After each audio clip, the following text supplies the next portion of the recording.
गेलियो फंस गेलियो। की बताइयो गे मैया कैसे भेल शुरुआत बीचे रहिया में छौड़ा पकड़ लेलक। की बताइयो गे मैया कैसे भेल शुरुआत बीचे रहिया में छौड़ा पकड़ लेलक। तो हम देखिए के वो कारा तो हंस गेलियो माई गे देखिए के वो कारा तो हंस गेलियो माई गे यादव जी के बेटा से फंस गेलियो माई गे हीरा के बेटा से फंस गेलियो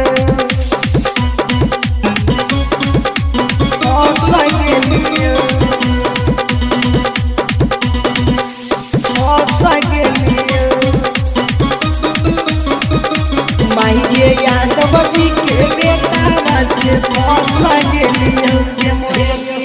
देखो में लागो मैया रहनादार गे पहले नजर में हमारा होई गेलो प्यार गे होई गेलो प्यार हे गे।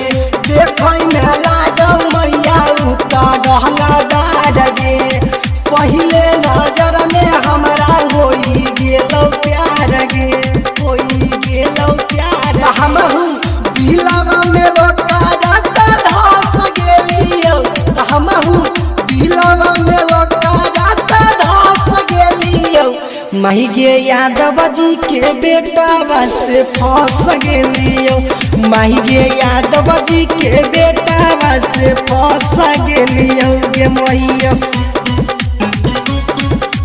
फंस गेलियो फंस गेलियो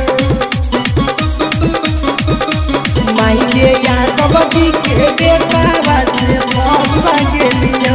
आहे गे कैसे बताइयो माई दिलवा के हाल गे हाथ पकड़ के छौड़ा काट लेलक गाल गे काट लेलक गाल। मैया कैसे बताइयो मैया दिलवा के हाल गे हाथ पकड़ के छौड़ा काट लेलक गाल गे काट लेलक गाल। हम पीर दीवाना संग रोमांस कैलियो हम राइटर विशाल संग रोमांस कैलियो माई गे यादव जी के बेटा से फंस गेलियो माई गे हीरा के बेटा से फंस गेलियो।